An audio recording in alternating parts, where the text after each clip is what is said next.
Tradepreneur, bandar forex bakal benci banget ya, khususnya broker-broker yang mereka berkedok seperti malaikat, tapi ternyata sebenarnya di belakangnya mereka itu bandar gitu. Mereka pasti benci banget dan apa yang akan kita bahas hari ini penting, tonton sampai habis karena nanti akan ada giveaway 10 juta untuk 50 orang pemenang yang akan kita kasih tugas untuk membuktikan sendiri tentang teori gaps. Oke, ini menarik banget dan kemudian nanti ada data-data yang penting buat referensi Anda di dalam trading. Kita bongkar-bongkaran, kita akan belajar bersama-sama bagaimana tentang gaps ini dan akan ada free webinar untuk Anda yang ingin belajar trading gratis tentang gaps ya.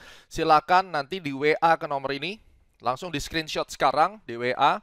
Siapa tahu mungkin nanti di tengah-tengah Anda harus matikan videonya, nanti ditonton lagi, tapi WA supaya nanti nggak kehabisan kursi untuk mendapatkan free class tentang trading the gaps. Mari kita mulai. Langsung saja. Pertanyaan banyak orang tentang gaps. Pasti ditutup nggak sih? Kayaknya kalau ngomongin gap malah rugi dan seterusnya. Wait a second, take a deep breath. Jangan ikut-ikutan orang-orang yang tidak memiliki standarisasi. Jangan ikut-ikutan orang yang hanya sekedar modal kuota lalu bikin YouTube dan akhirnya berantakan semua untuk Anda karena informasi yang diberikan belum tentu semuanya benar. Mari kita mengacu kepada standar internasional. Alright, so let's get started.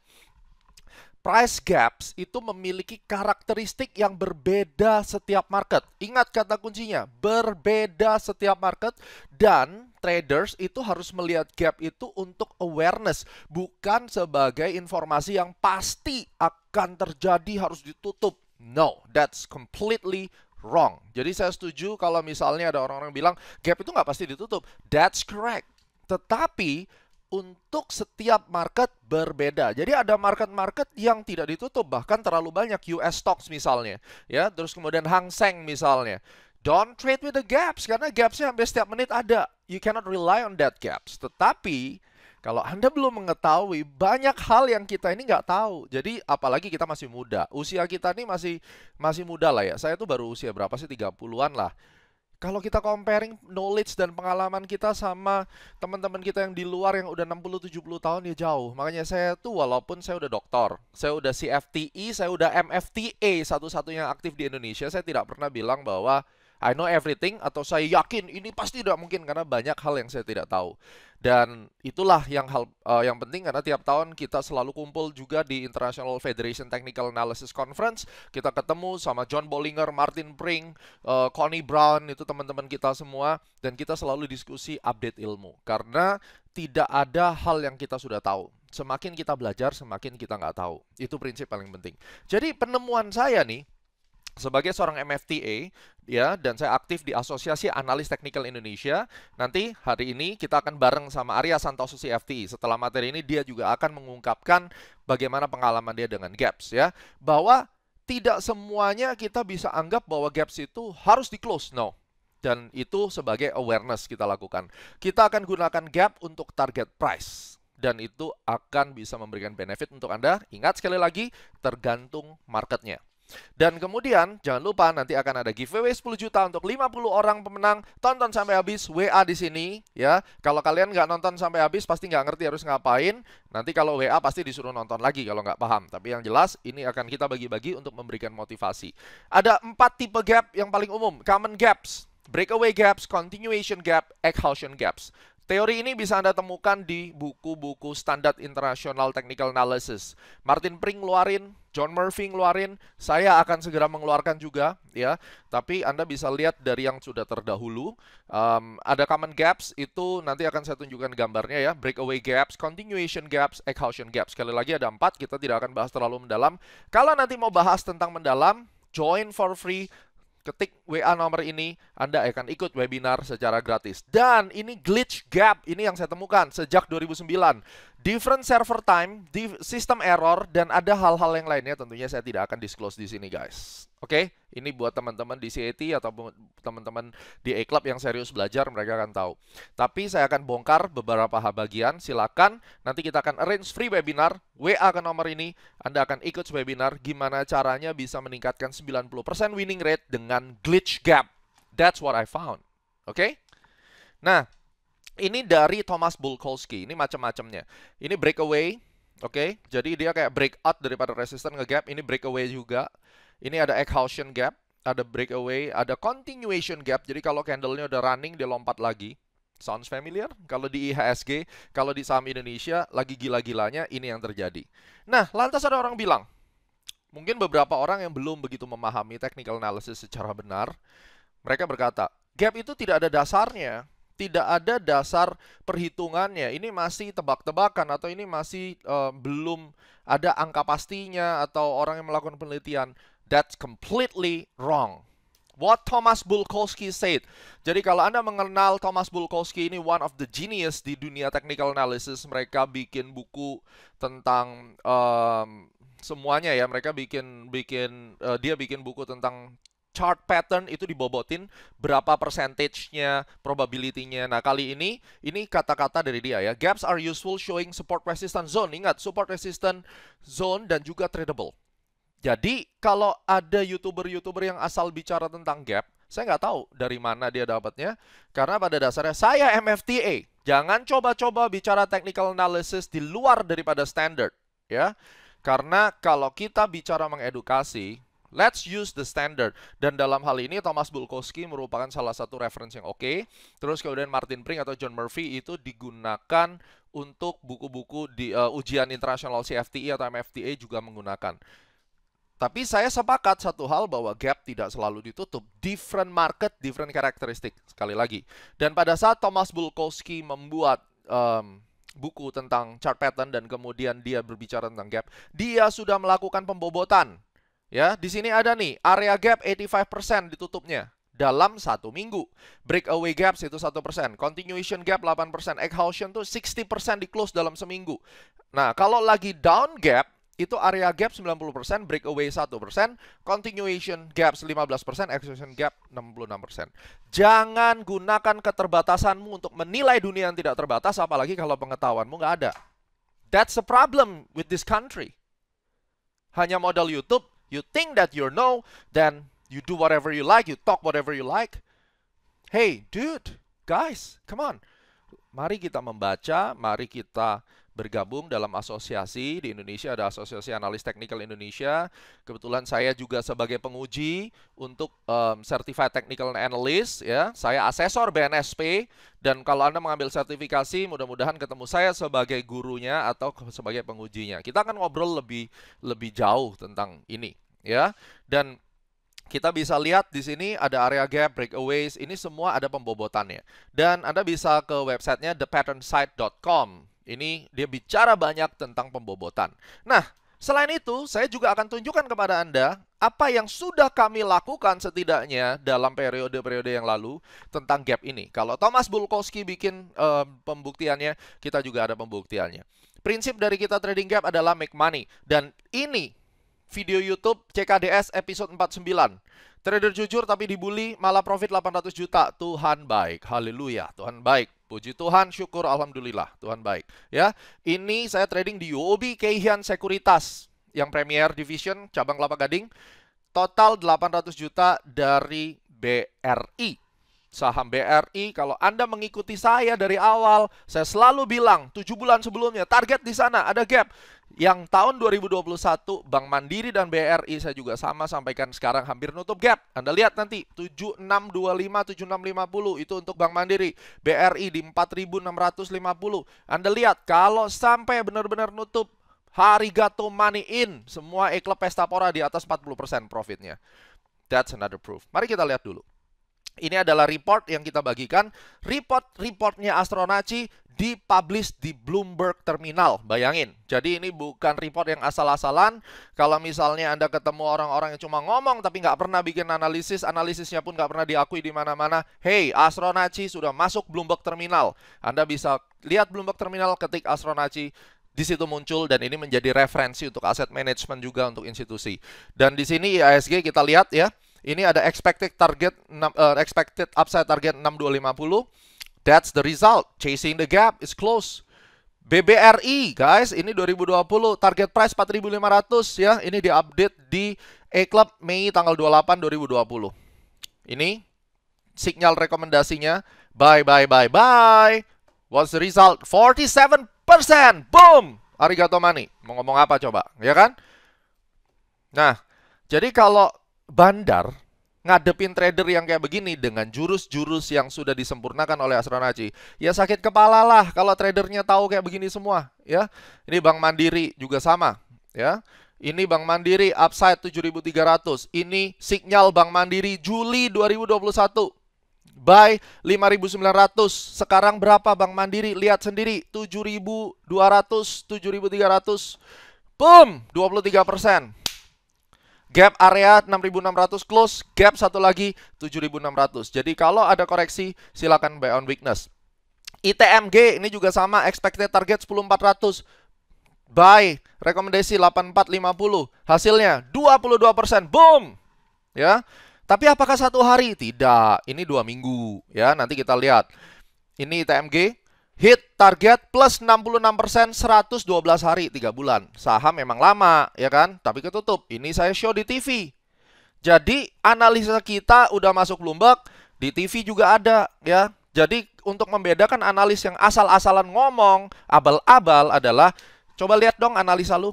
Coba bawa sini analisanya, mintain, lalu simpan di kulkas selama 2 bulan, hasilnya bagaimana? Astronaci proven since 2009, nggak cuma di Indonesia, around the world. Thanks God, thanks to you too. Karena saya mendefend keilmuan analisis teknikal. Jangan sampai orang-orang yang tidak memahami analisis teknikal bicara asal-asalan tentang technical analysis. Karena saya seorang MFTA, saya memiliki kewajiban moral untuk meluruskan.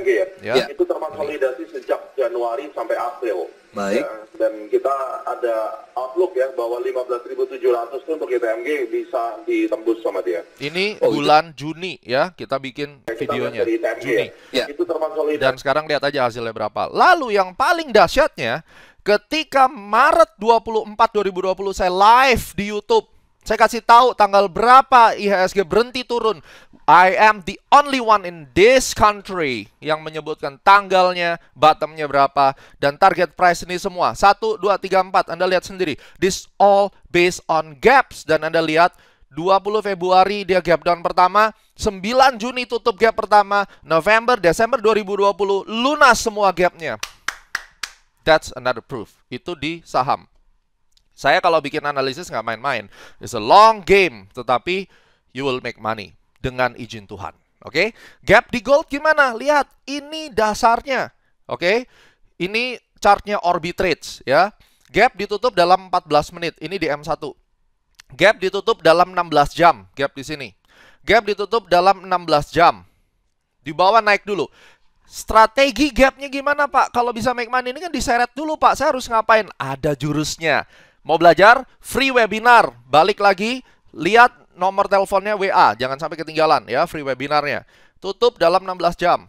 Ya, kemudian ini gap before. Lihat, tutup dalam 8 hari. Wow. Wow.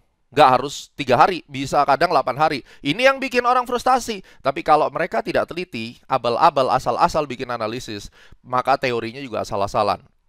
Gap before, tutup dalam 3 hari. Ya. Kemudian tutup dalam 34 menit. Tutup dalam 1 jam. Tutup dalam 40 menit. Ini di M1. Tutup dalam 30 menit. Kalau Anda pegang ini, broker bandar sakit kepala nggak? Pusing lah dia, ya kan? Ini penting, ya.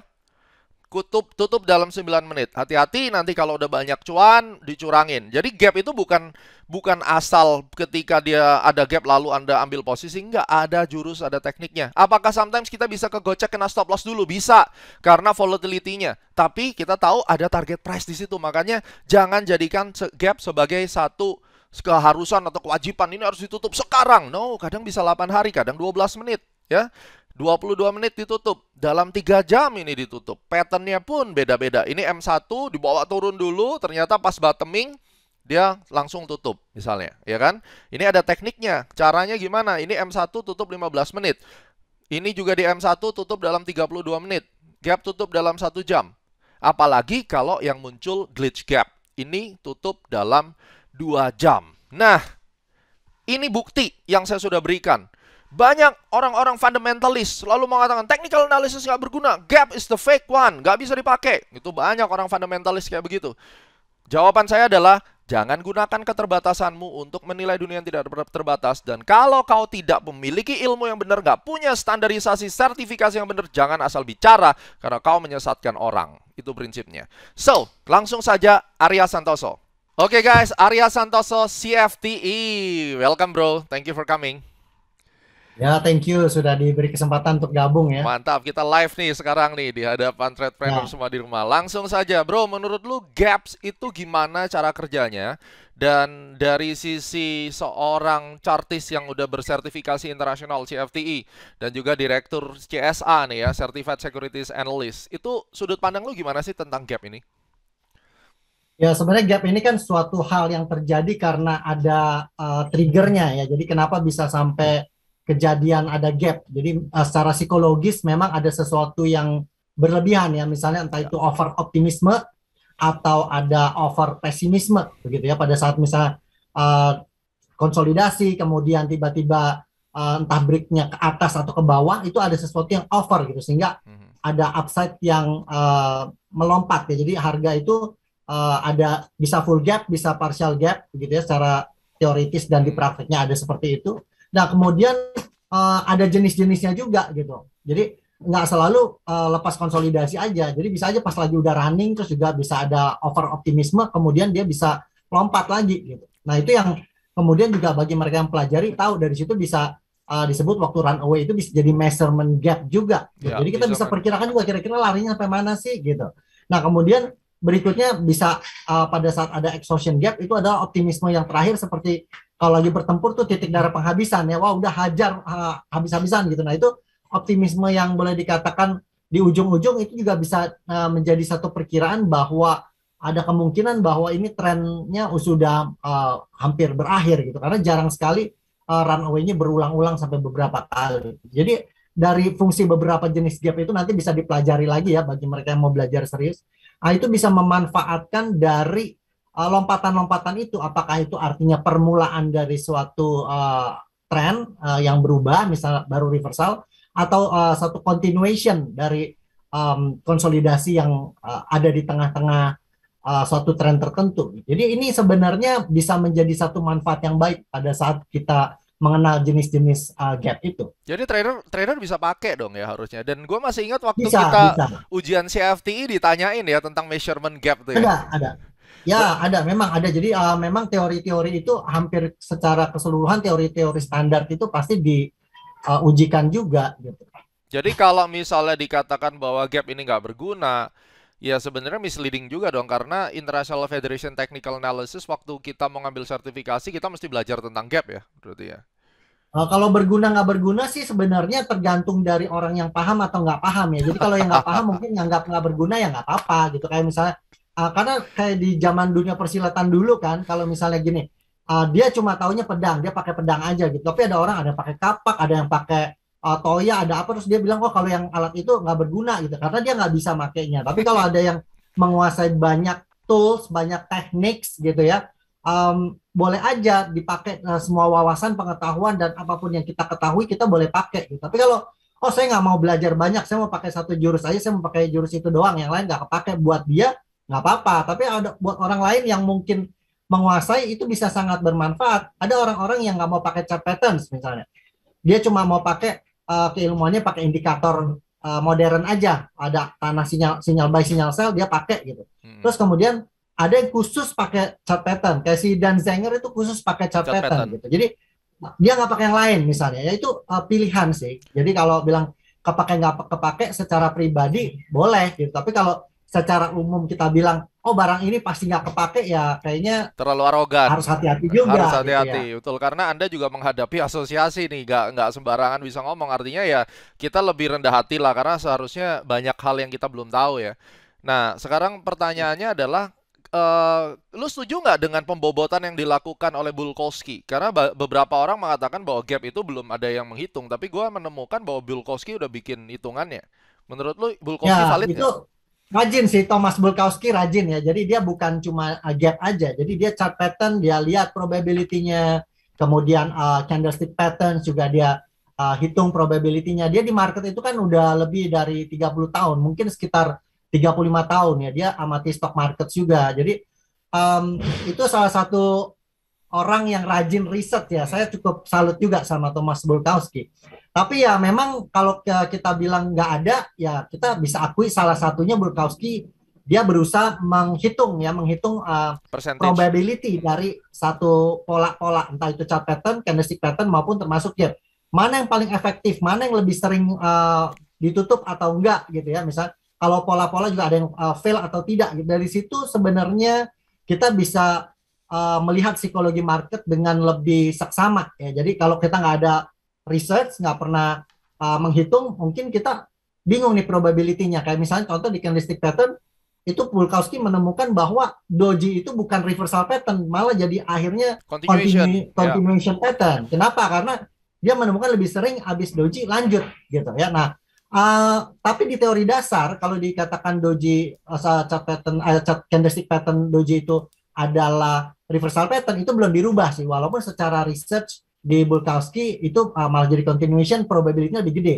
Kenapa? Karena gini, teori dasar itu biasanya memang menjadi landasan titik pijak kita pada saat kita belajar. Tapi nanti kalau ketemu di lapangan di kondisi-kondisi tertentu itu dia menemukan sampelnya, dia kan bukan di Indonesia, misalnya di sampel dia di tempat dia ngambil sampel memang lebih banyak habis doji continuation misalnya. Nah, mungkin di Jepang beda, habis ketemu doji pada fear-nya, kemudian dari suatu tren ketemu doji itu coba pause kan, indecision, terus habis itu mungkin berubah psikologinya kemudian jadi reversal, mungkin lebih cocok di kondisi di Jepang misalnya. Jadi titik pijak fondasi dasarnya tuh tetap ke yang teori awal. Tapi kalau nanti misalnya di Indonesia enggak tuh, misalnya ada pola-pola tertentu atau gap tertentu, kemudian karakternya berbeda, silakan aja sih kalau Anda mau klaim, tapi harus ada ini ya, apa kayak bukti-buktinya, jurnalnya, ada riset akademisnya gitu. Jadi kalau cuma asal klaim ngomongan doang sih, ya semua orang juga bisa ya. Bisa, tapi, iya benar. Ya kita salut sama Thomas Bulkowski, dia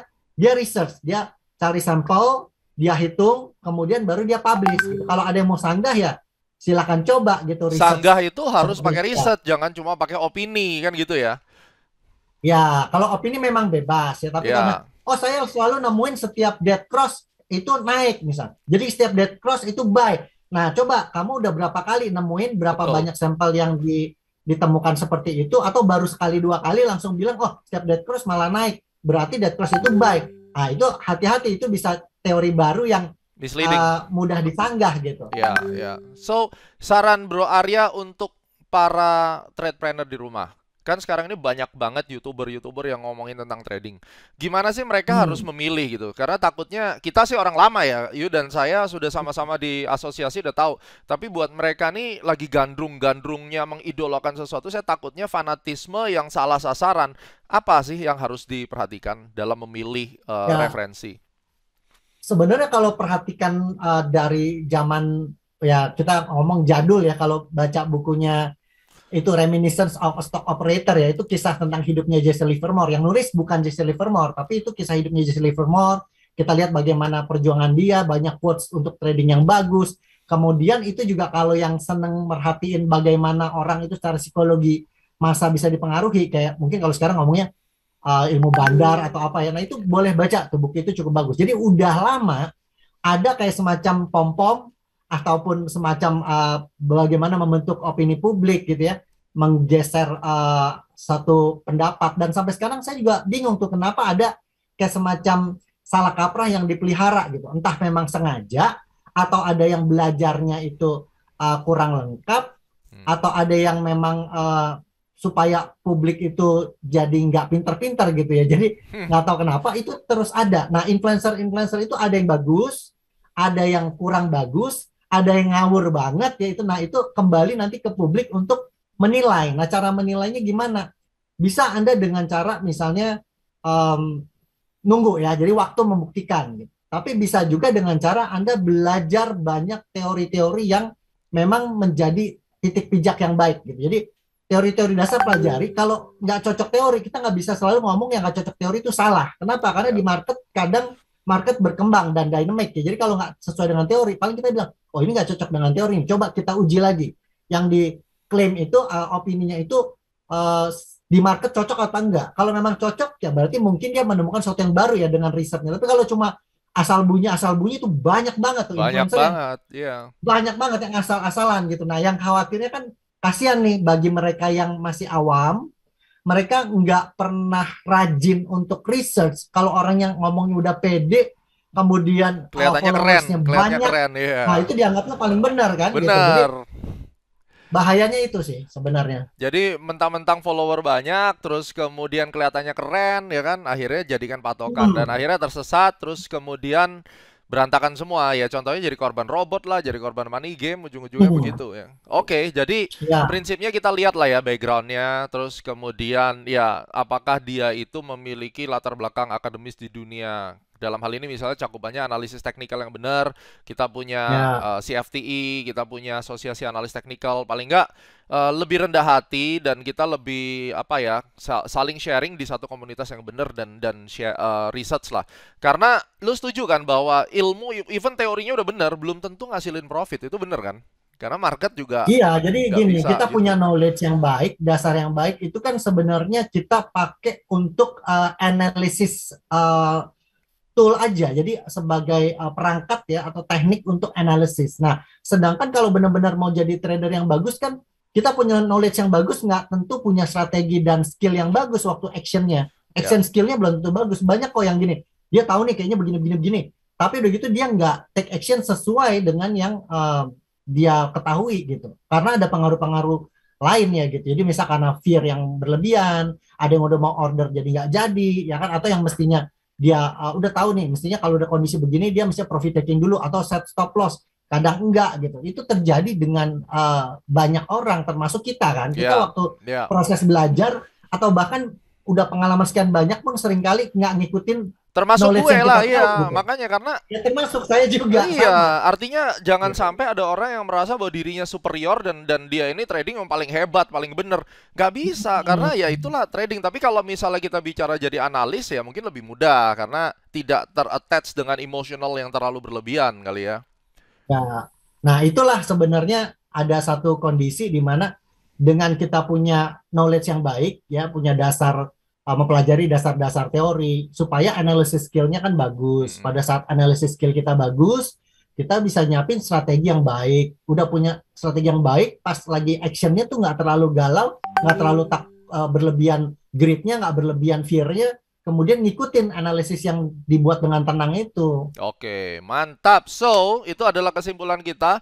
Seorang Arya Santoso, CFTI, sahabat saya, saudara saya. Thank you very much sudah sharing sama semuanya. Mudah-mudahan mereka-mereka bisa belajar dan lebih baik dan lebih mengikuti influencer-influencer yang memiliki standar yang jelas dan bukan asal-asal bicara. Thank you Bro Arya, sukses selalu. Sampai ketemu Ya, nanti thank you di sama-sama Bro video-video Gema, lainnya. sukses selalu ya. Bye-bye.